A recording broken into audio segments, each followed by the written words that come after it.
এসেছে আমিনু ভাই, অন্যায় হবে শেষ, দাঁড়িপাল্লা এবার গড়বে বাংলাদেশ। এসেছে আমিনু ভাই, অন্যায় হবে শেষ, দাঁড়িপাল্লা এবার গড়বে বাংলাদেশ। ও ভাই সব বড় লেখি এবং জুড়িবাসী, মৌলভীবাজার ১ নং আসনে এবার এক হয়ে বলি আমিন ভাই। হাতে নিয়েছে পাল্লা, একটাই শিল মারবো, জিতবে দাঁড়িপাল্লা।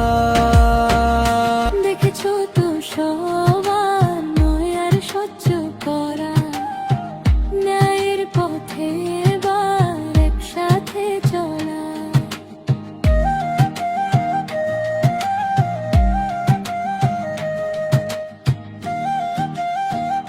এসেছে আমিনু ভাই, অন্যায় হবে শেষ, দাঁড়িপাল্লা